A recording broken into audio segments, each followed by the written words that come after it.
I'm Kelsey Litchfield, and this is the Field Advisor Podcast, where I talk with local experts to unpack the latest agronomy information and research, giving you the knowledge to make informed decisions out in the field.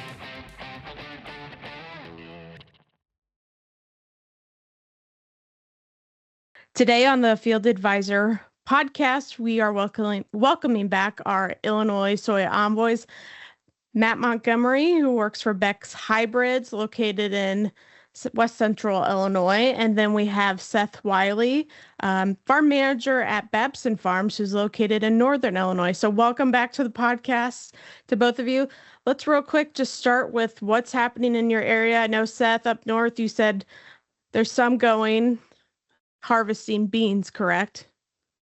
Yeah, just a little bit of both, but mainly beans. So, I mean, really, probably just here in the last week, like end of last week, some guys kind of started in beans, and we got about an inch and a half of rain this weekend. It was pretty sporadic. So, saw a couple guys switch to corn and kind of nosed into some corn yesterday.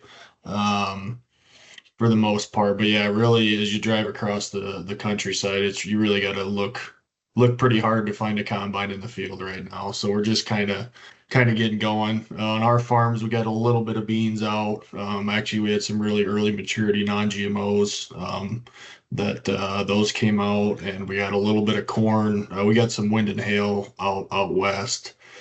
He just started here over the weekend. So just kind of getting going a little bit here, but not in full swing yet. So you mentioned the rainfall. So has that been is moisture back in those soils, or is it still dry? What's the soil moisture content like? Yeah, so I would say we were really, really dry before that rain. So with that inch of rain, I mean, I think it soaked it up within 6 hours. So I was just in a field yesterday out west that they were doing corn, and you could just see, I mean, there wasn't even any, it just rained, and out there, I think it got 1.2 over the weekend. There wasn't even any mud sticking to the tires or anything. So I mean, it soaked it right back in, gave it some soil moisture, and I think it's a little too late for the beans and the corn. A lot of this corn's really dying. Most of the beans are kind of full senesce and or full maturity, and I think it's just a little too late for those. But we'll still take it. Right. I mean, it was good. The beans that were coming off were pretty dry, like 9%. So it's just good to get a rain on them, knock some leaves off, and kind of get those beans evened up. So one more question for you, Seth, before I go over to Matt. One of the things you mentioned in the last crop report was back in August, and you said the 4-county area you covered caught about 2 to 5 inches of rain in mid-August, and a lot of other places around Illinois barely saw any rain in August. yeah. So did you feel that really helped the soybean crop? Oh yeah, I mean, that was $1 million or $1 billion rain, whatever you want to call it. So we were, and really since then we didn't have. So that was probably like August 12th or 15th was that weekend that storm came through, and yeah, I mean that's what made the beans. So it's actually got me I'm a little curious to see how these beans are going to go. I mean, we just did these non-GMO early group 2s. And they were, I mean, we're really impressed with them so far. I mean, they're mid 70s, which is really good for non-GMOs and early. But I'm almost wondering if these later beans are going to be worse than that, because of the way that rain came. I mean, they could really take full advantage of that rain, where these maybe 3s or later group 2s were still really green and really still are. They're just now kind of all turning yellow. So wondering if how the rain's going to affect it and whatnot. But no, that rain was perfect. I mean, it definitely made the bean crop and helped the corn for sure. Yeah, definitely.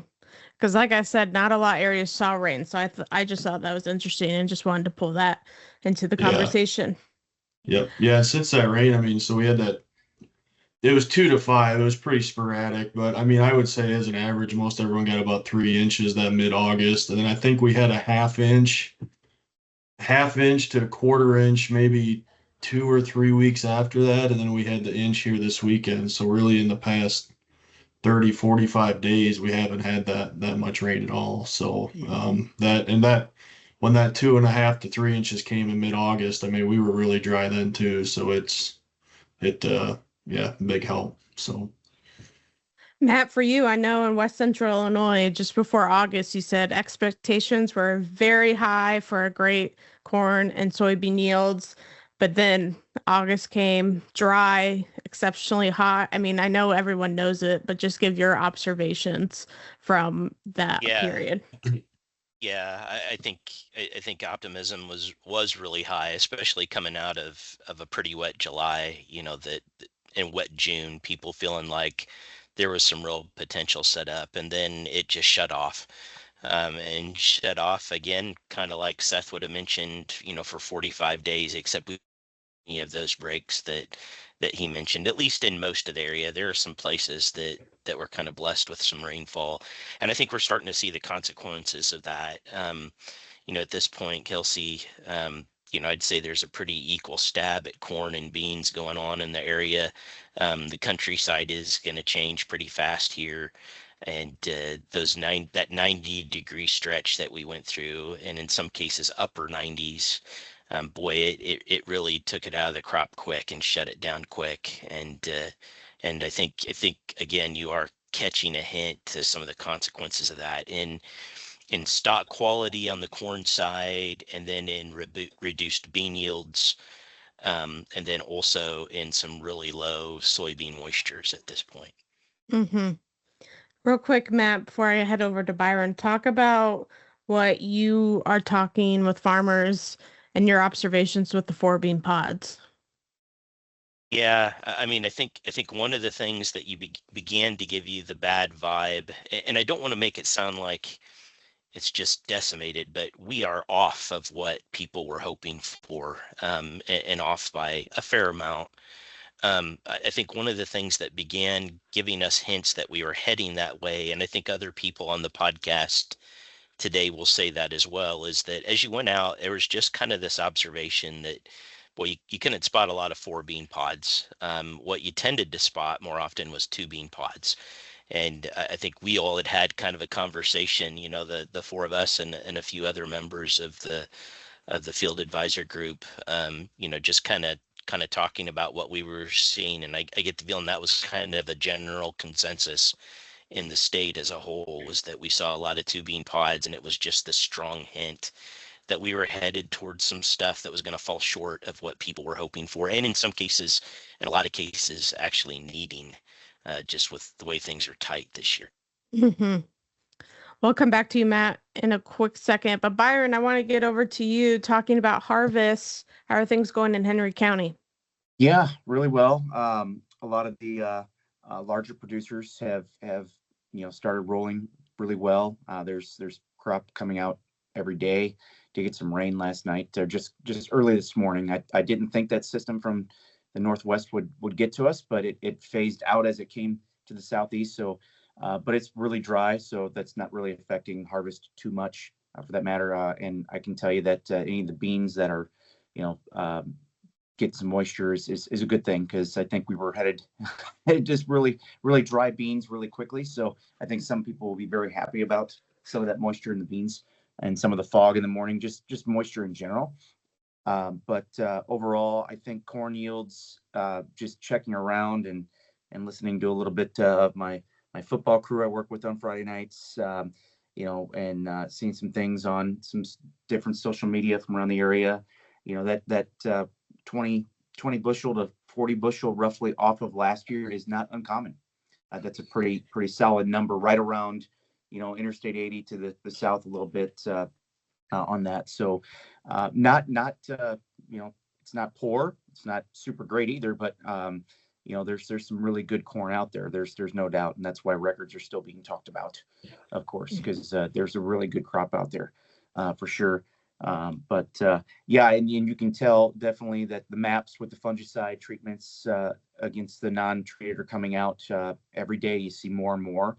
And locally here, it certainly did help tremendously. I would hate to see some of these fields, at least from to the west and then eastern Iowa, if they did not get treated. You're probably there's talk of 60 and 80 bushel differences because of some of the disease that came in. Mm-hmm. So, but yeah, rolling along pretty good. I would think most of the smaller farmers I've talked to and know about around the area are probably, they're waiting for it to dry down as much as possible. So it's Mother Nature is providing a lot of that, of course, and I think you'll see quite a bit start this coming weekend, is my guess. Let's stay with that fungicide topic because I know it's a big topic of conversation right now. Matt, you said in your crop report it was a fungicide response year. You're also saying there is a 20 to 30 bushel difference, with some of these cornfields. And then Seth, I'll get to you what you told me earlier about the map that you were talking about. But Matt Montgomery, tell us a little bit about your observations from this year with fungicides. Yeah, I think when we went through such a wet June, July, there was this underlying expectation we were going to see something in the way of foliar disease, and that did prove true. I think what surprised a lot of us is that it was southern rust. And boy, I was up in Madison, Wisconsin 2.5 weeks ago now, almost 3 weeks ago, and they're dealing with southern rust issues in Madison, Wisconsin, which is just absolutely crazy. And that's translating out into at least 20 to 30 bushel differences and a lot of fungicide treated versus untreated. I think Seth has mentioned here that he has some good pictures that kind of visually show those differences, and I think you're going to see a lot of those this year.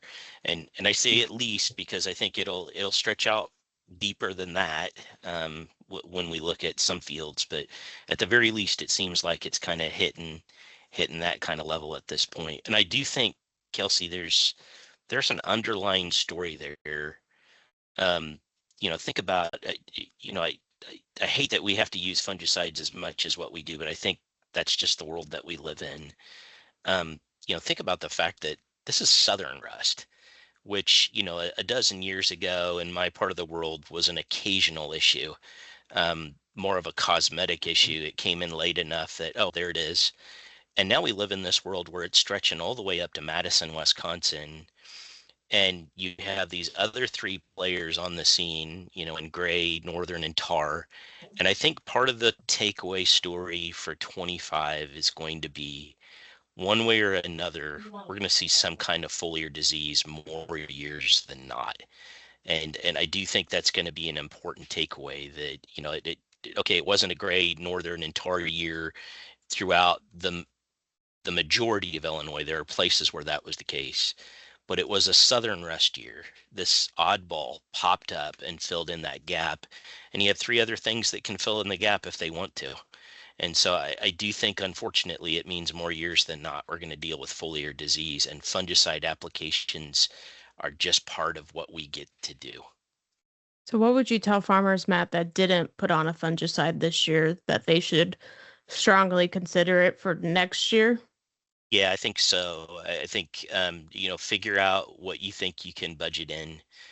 Plan on doing more than what you did, which is hard to say in the environment that we're in when it comes to margins. But I think it's going to be necessary to do that. And some of those consequences we're seeing at the moment, not only did it slash away yield, but as we cruise through that 90-degree kind of heat wave that we went through in August, it really devoured stock integrity. And we're already beginning to see with some of these storms coming through, some stuff lodging over, creating some real harvest headaches. And so there's a whole layer of conversations about the consequences of not managing foliar disease that we'll probably want to consider and factor into the budgets in years to come. Unfortunately, I know that's not positive news in a tight market, but I think that's just the reality of where we're at. Seth, jumping over to you, give us a sneak peek of your crop report you're going to post today. You mentioned some photos that really show the fungicide response or lack of. Yeah, so we've got a field and it's actually one that we just started harvesting here yesterday. So I was out and we're talking before the podcast too. We got a dryer that is having some issues, so we got to spend some quality time out there yesterday, and did take the drone out there, and we flew the one field that we started in. We noticed that it was dying pretty bad. I mean, had tar spot in it, and so it was the one that we kind of wanted to get after. And in this field, we actually had a fungicide trial. So what it was it's basically a square 160 acre field. So we sprayed across the rows with fungicide. We sprayed, I'm probably gonna mess this up, but I think the east half of it we sprayed first across the row, like I think it was July 25th-ish time frame. And then we came back about 2 weeks, 10 days later, and we sprayed the front half of it. And so all year on the NDVI, you've been able to see that split, and actually you've been able to see where that plane doubled up in the middle.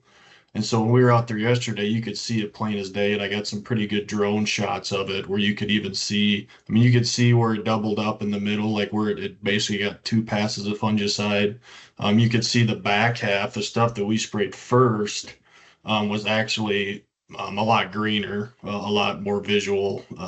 Looked like that it got control of the tar spot faster, and it looks, I mean, we're going to see what the yield map's going to be, but I mean, we're going to have basically a lot of different checks going on too. And what was crazy is there was even, you could tell there was like some skips where, and this was sprayed with a plane, you could see clear as day where that plane skipped. I mean, it was, I mean, just the effects of fungicide, I mean, I think speak volumes in some of the drone shots that I got yesterday this year. So plan on putting that in the crop report if I get to it today, if not today, by the end of the week for sure. So something to definitely watch for. Your crop report will be on Field Advisor if people want to see those photos here the next day or so.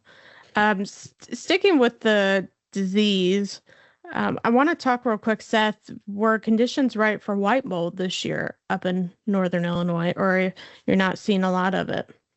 yeah, so I would say they were right, but they didn't really. I think we got so dry later that they didn't really come to a head. I mean, there was spots in the field that showed up. We did see some white mold, but they were very isolated and they didn't grow. I mean, I know in the last 2 years, the week you see it, and then you just keep going by these fields and they just keep getting bigger and bigger and worse, and that just didn't really happen. I mean, it kind of popped up maybe in some really hot zones in the field, but then once we got all that warm weather here to end out the season, it just kind of, well, I mean, we had warm weather kind of more in July and early August, then we went cool, but had it, but didn't really explode like I've seen in the past. So, and I mean, honestly, I keep talking about these non-GMOs because that's all I got to go off of, but I was pretty concerned about white mold, these non-GMOs, that it was kind of had a pretty low white mold rating on them. So we were watching them. We only sprayed them once with fungicide. We thought about doing a double pass on them, but we ended up just going once because of the economics of farming right now, and actually looked like it turned out all right here. So, Byron, any other disease notes from 2025? Yeah, I mean, not walking soybeans last week with my neighbor. It's amazing. I think Matt, you said it well. If you look hard enough, you can find some really good stacked nodes and stacked beans. I think where we got the moisture, we had maybe a little more disease, but I think this dry weather really turned a lot of that stuff off. They started and then just kind of stopped. So I don't think there was really any huge yield loss potential from a lot of disease. Just more whether you got the rainfall or not, where those beans are going to be really good versus not so good. And there's some fine lines for sure. You can tell in moving where you did get the rain. Kelsey, you remember Knox County, we got some rain late, and there's some really good looking beans in Knox County. I think I'm really curious to see how some of these go. I'm waiting to see some bean combines out there because most of them are on corn right now. Very few bean combines. So yeah. Yes. A lot of, I won't say a lot, but cornfields are the main ones I see coming out right now. Yeah. Matt, real quick, your unusual red crown rot story that I want you to talk about. So talk about how the areas that usually saw red crown rot didn't and new areas did. Expand on that more. Yeah, so I mean, if you go over to kind of the epicenters, and the big one for me is always Pike County, right, where red crown rot was first observed in like 2018. It is interesting how it wasn't absent. Um, Maybe the better word is something like suppressed. I mean, so it was there, but it wasn't as extensive as what we've seen in the past. And then you move over to the east, and you get over to places like Christian and Sangamon, and you saw it more than what you've ever seen it before, which kind of builds into that story of it expanding its footprint, right? And a whole bunch of different questions rolling through my mind about why over in the old epicenter not so much, and why in new areas the way that it kind of appeared. And I think there's got to be a few different layers to the story. I think one thing has to be environment. Part of me wonders if like that wet June didn't didn't take the stress off the beans just a little bit. And then yeah, also wonder if that really dry August that we went through, did it do something to kind of hold stuff back as well? And then you think about on a management side, the difference though, I think there was pretty widespread adoption over in Pike County, because they've dealt with it for so long, of something like Sultro on beans, which isn't Mhm. isn't perfect, but it is the best tool that we have at the moment when it comes to a seed treatment. And not so much of those SDHIs being used over to the east. There just hasn't been that force, that pressure that's driven people that way. And so part of me wonders if that's not part of why we saw it a little bit more in central, because we haven't really had that same pressure to use SDHIs to ward off disease in the past, while over in the more historic areas we have. And I can't promise that those SDHIs play out that way for 26, at an equally suppressive level. I do think it shows that they can do the job, but I do think part of the other factor that rolled in there in that part of the world is just that we probably had some unique environmental conditions Mhm. that, along with that seed treatment, held it back. At least that's my going theory at the moment, Kelsey. It'll be interesting to see what other red crown Yeah. rot folks have to say about their theories, but that's the one I'm kind of running with at the moment, is as I try to figure out an explanation for why a little bit decreased pressure compared to past seasons. Something that will be a huge topic, I believe, coming this winter meeting series throughout the Yeah. Midwest. Definitely. Okay. So it sounds like harvest, Northern Illinois for you, Seth. It's inching in. Um, Over Byron's area, lots of cornfields coming out. Matt, what were you saying was in your neck of the woods? What's mostly been harvesting right now, corn or soybeans? Boy, I feel like it's almost been an equal stab at this Okay. point. There's a lot of cornfields out and a lot of bean fields out, and the countryside is really going to change over the next week and a half. I was out yesterday with one of our seed advisors, and we were both talking about that. That, boy, this is changing quick, and the countryside's going to look different really quick. Hmm. So yeah, I feel like at the moment kind of an equal stab, and part of that I think you can understand in that we talked about, you've got stock quality kind of going on the ropes a little bit in some fields, so people are trying to get ahead of that. And then at the same moment, you have these single digit soybean moistures that are really bothering people, and rightfully so, and they're trying Yeah. to get out ahead of that as well. And so I think it's put this dual pressure on growers for both crops. It doesn't seem like you are able to prioritize one over the other in this part of the world. I think people are deciding they're going after both, and whatever kind of fits their operation. Yeah. Okay. So I want the three of you. Thank you, Matt. That was a great summary. Now I want the three of you, put yourself in the farmer's shoes. They're in the combine, they're in the truck hauling grain, or they're in the tractor. what are some things they need to be mindful of as they're going through harvest to keep in mind for 2026? And I'll let whoever wants to start. That's a loaded question there, Kelsey, but I think that there's three big topics right now. I think they're getting, they're all over the place and getting pushed with. One is phosphorus.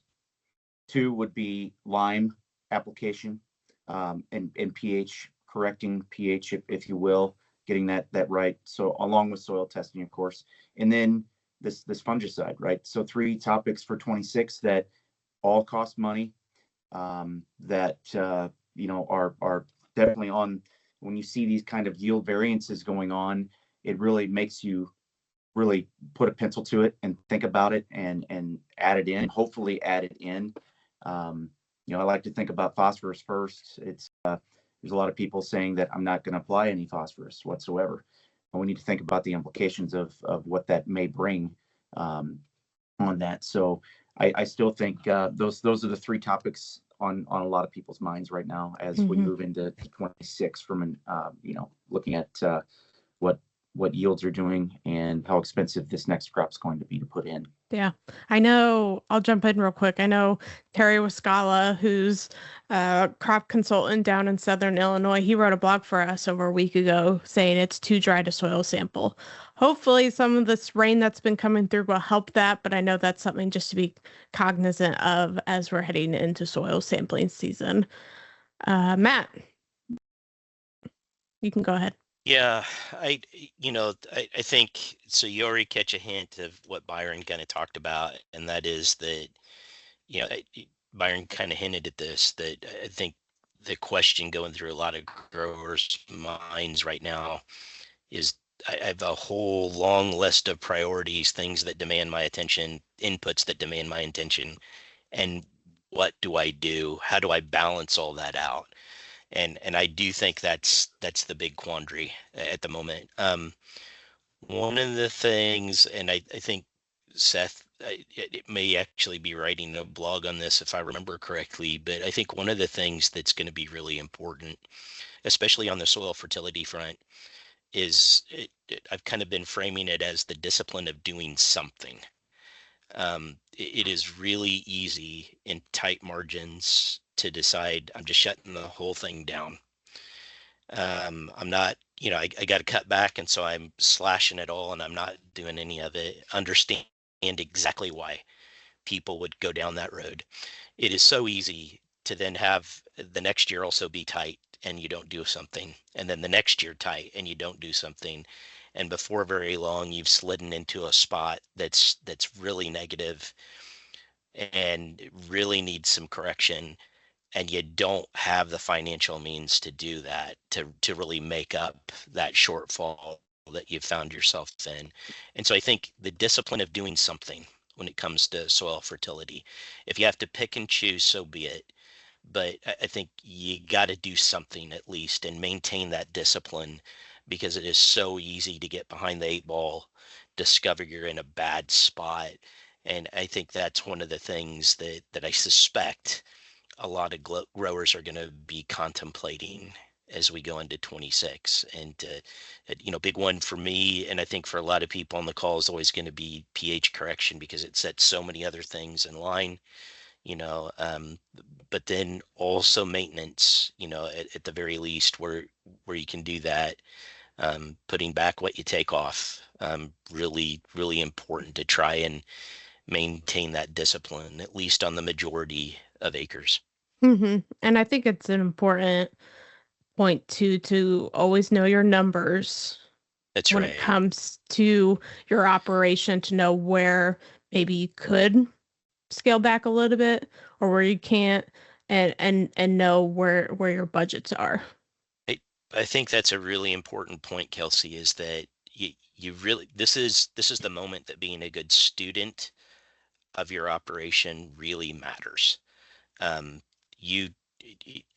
If you try and treat the whole operation with a blanket, that's probably not an approach that's going to work very well. So you have to be able to triage, and that means that you have to have a good bead on the status of each field and where it is at and where your priorities are. And that's where information like that is going to make the difference, I think, for people. Seth, I'll go over to you. Yeah, I mean, I think these two hit the nail on the head. I'm going to echo a lot of what they said. I mean, the first thing that came to my mind is just planning, financial planning, budgeting. I mean, I think that's going to be huge this year. There's a saying that we kind of go by in the office that failing to plan is planning to fail. So, I mean, just to have a plan, and having a plan doesn't mean that's the way it's going to go, but you gotta get in the mindset and get going in the right direction too. Same thing. I mean, financial planning, fungicide, and fertilizer were the three things that came to my mind, Kelsey, when you said to it, or asked us a question here a minute ago. I think fungicide is going to be huge. Just pay attention to those fields and see what it does on your farm. I mean, just because it's happened here in Northern Illinois, and I truly think it's going to be huge this year. It sounds like it's the same across the state, but there might be somewhere that it's not working, and that's just something to always pay attention to. Just what's working and what's not working, and when things get tight, where you got to tighten the belt.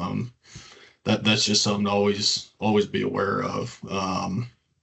Fertilizer too. I mean, I just want to echo exactly what Matt said. I mean, you gotta do something. Even, I mean, we've cut back to just a lot of maintenance or replacement spreads, and as the combines start rolling, I mean, we've got a plan put in place right now, but that might change, once things start going.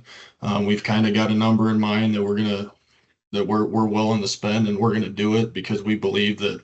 I mean, we've seen it go backwards. We've had some farms that we kind of cut back on because they maybe had a different future coming than producing crops on them, and when those things didn't happen, and now we're back to rebuilding them, right? I mean, now we're rebuilding them at all-time high prices. So just the importance of doing something, I think, is awesome. And one thing I always back when I was in ag retail too, it was crazy, not crazy, and I mean, I'm guilty of it myself on our own farm, but it's funny how we buy fertilizer all in one day, but we don't grain market all in one day, right? I mean, we'll split that grain marketing up through the whole year. We'll sell a little here, sell a little there. Well, fertilizer, maybe it's just me, but it seems like when I'd go in, I mean, we'd buy for the whole farm all in one shot, and that's where we're risking. And to really, when you take that position, I mean, I know the grain markets aren't great, but hedge some of that on the board, or sell 5,000 bushels, sell something. If it pencils, just try to get some of your costs covered, and it just goes back to planning and budgeting, and just, you got to know where you're at, and as things get tight here, you just really gotta have a pulse on what's happening on the daily. So Definitely.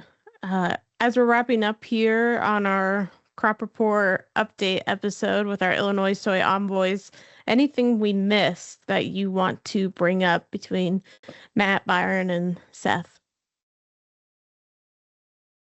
one thing I'll just kind of a note from my drone flying yesterday, and kind of walking the first cornfield. One thing I noticed with the tar spot, I mean, the stalk quality is a concern, but it was actually kind of crazy to me. And I was looking in some of these fields, the stalk quality was actually, I mean, the stalk was still green, but all the leaves were dead. And in this one particular hybrid, you could almost see, like, even though we sprayed it with fungicide, you could see right where it died. I mean, it was like 3/4 milk line, and there were some cobs that were fine and some were spongy, but the stalk was green, so it could, I mean, that plant can still transport nutrients. It just lost its leaves to disease to where it just couldn't photosynthesize. So that was kind of just a standout point, that, and not every field's going to be like that, but just the one in particular I was looking at yesterday, where I walked down that field, and where we did that double pass, I mean, the leaves were still green, and just the grain quality was better. Now, unfortunately, it's just like a 100-foot strip down the whole middle of that field. Maybe we should have done that on everything, but It'll be curious to run the numbers and kind of pencil out and plan for next year. So Definitely a good observation. Thanks for sharing. yeah.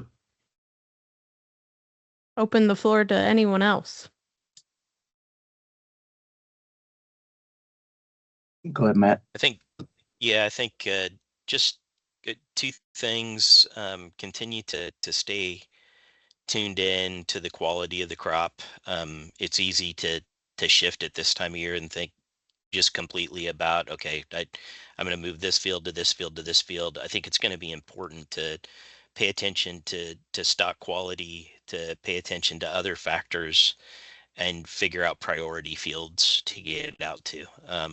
Push tests, actually a lot of value this year in cornfields, figuring out which fields seem to be trending towards kind of poor stock quality, stay out ahead of that. Especially as you think about potential storms coming through, those kind of things. The other thing, Kelsey, and this is completely off topic, but worth mentioning, is I think it behooves us to just mention farm safety again. With so many pressures on growers and so much on their mind at the moment, it is really easy. I catch myself doing this. I'm driving through the countryside thinking about everything else about other than where I am. And so just be really tuned in to, there are a lot of things on our minds right now, understandably so. Just pay attention to the environment around you. Pay attention for the other person, so to speak. Be really tuned in to farm safety, to being safe, because boy, I mean, you talk about things that slow us down. Something going awry there, boy, that you talk about something that slows us down, and then brings Mhm. just a whole pile of terrible consequences. So Yes. I do think it's worth reminding people, be careful, Yes. and be conscious. There's a lot of stuff on your mind, and be aware of that. That probably helps you out in being just a little bit more safe. I'll add to that fire safety Yeah, as fire. well. I Boy, know with it being a drier year, once again, a lot of I've already seen a couple posts about combines on fire, but um, make sure you're just prepared. Check those fire extinguishers. Have other equipment ready or know somebody. I know fire departments, I believe, are being more proactive than ever yeah. when it comes to fire safety in these fields. So it really comes together. It's not just on the farmer, but making sure um, you're proactive and prepared for a situation if it were to happen. Byron, I'll leave Yeah, it to good you. point. I was going to mention the fires, especially as we go south. There's a lot of burn bans countywide, township wide, etc. But super important there. Hopefully those go away as we move through the fall and we get some of these fall storm systems. But I do want to reiterate that when we're looking at 20 to 30 bushel differences and even more in these plant health applications, are we targeting to protect our APH? We've got a goal in mind, right? We've got a goal to do 250 bushel corn, and do we have to spray to get to that 250 bushel corn? That may be the case, and as we discussed, I think that's a big point there. When we get to these numbers that are 60 and 80 bushel differences, or two applications, really do the math and do the return on investment and really see, because I think one of these applications could be a planned and maybe a second application could be, purely pest management practices, right? Best practices. So keeping in mind on some of those and the total costs and the return on the investment back to the grower. But I just think that's going to be just a super important, especially as we go to winter meetings. Looking at that, what are we trying to do? Protect the crop, gain more bushels to the crop. Is this enhancing our crop? Are we going to the next level with the best hybrids and spraying them? Those type of questions are always going to be asked. But I think I'll leave it with that. So just some things to ponder. Good ones. One thing we did not mention, which I want to bring up, is weeds. Always bringing up weeds, but there were still many fields out there this year that had a weed problem that they could only do so much beyond a certain time. So real quick, just going around, or whoever wants to answer this, if a farmer finds themselves in a spot that they had a lot of weed problems this year, what's your recommendations going into fall and then next year? Yeah. Solid point. I know if you're in the combine and you get to these spots, figure out, maybe go back to the beginning of the season, why these spots are there. Could be drowned out, could be whatever, but we had a lot of pre's that did not activate because we had way too much rainfall, and they went right to the profile or went off. So we had an issue there, and we had to rely on post, and sometimes that didn't work. So that's a watch out. Just ask yourself the question, why is this here?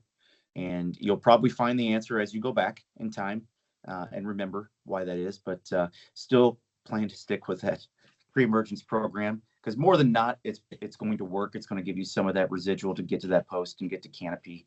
But that 2-pass system, of course. So that would just be my thoughts.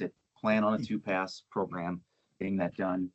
Or if you're doing tillage, really keep a good eye out on that and stack your modes of action. Mm-hmm. Yeah, I'll jump right in and build off of what Byron said. The other thing we've been thinking of a lot too is just I think you got to plan for a 2-pass at least, and I mean, I know on some farms we're going to be budgeting for a 3-pass just because we know it might need it. But one thing we notice is just application timing is getting pretty big too. I mean, that gap between pre and post, I mean, really just calendar spraying, and whether there's weeds out there or not, just making that other pass and get another residual on, because it seems like the ones that we waited on because they were clean and we're coming back and trying to get this water hemp, maybe 6 weeks after that pre-emerge. I mean, water hemp grows, I feel like 6 inches every night, it seems like. So I think we got to go back to, every 21, 30 days, we're just going to go back and do it no matter what the pressure looks like.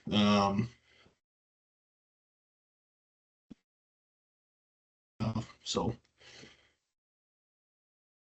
Matt, can I ask you real quick too about fall burn down, and because winter annuals, that conversation comes up. Yeah, you knew exactly where my mind was going. Mm-hmm. It is so easy for us on a topic like this to think about the most recent headache and forget about the headaches that came before that. And I feel like it was one of the worst years in probably 5 or 6 for winter annual pressure in my part of the world. And so I just would remind folks that don't underestimate the value of having something down in the fall that keeps things a little bit weed free come spring. That has huge benefits. You have to start a crop off right, and when you get a mess with just a great big mass of weed material to try and get a planter through, or to get that out ahead of time, or that starts to get out ahead of you, people know some of the consequences of that, some of the headaches they ran into. And so it doesn't have to be, I know some folks won't like this statement, but it doesn't have to be a super expensive fall program. There are some pretty cheap fall programs that you can run with that do a good job of keeping that field clean to begin with. So consider those very strongly, I would say. just to add on that too, even like some I mean, if you got a weed issue and with fertilizer prices the way they are, I mean, I think we're going to do some trials and testing with like some, trying to think of the term of it, like some trash buster type programs, right, to try and get some of that trash to break down and maybe get some release back in the soil, to maybe we can cut back on some of that phosphorus, that expensive phosphorus right now too. So I mean, if you're going to be making a liquid pass, or you need to do a fall burn down, I mean, I would maybe run the economics on that and maybe think outside the box a little bit and try some products like that. So Great point.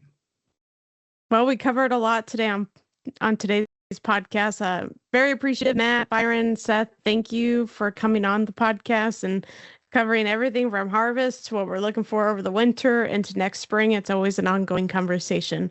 So thank you. But thank you all for taking the time today to be on the podcast. yeah, thank you. Yeah, Absolutely. thanks, Kelsey. Thank you, Kelsey. Thanks for listening to the Field Advisor Podcast, unbiased, independent agronomy information to keep your farm moving forward. I'm Kelsey Litchfield, your voice from the field.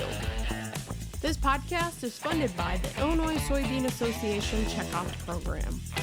Stay connected with Field Advisor on social media. Follow, like, and share to keep the conversation going. And don't forget to subscribe to the Field Advisor Podcast on your favorite podcast platform.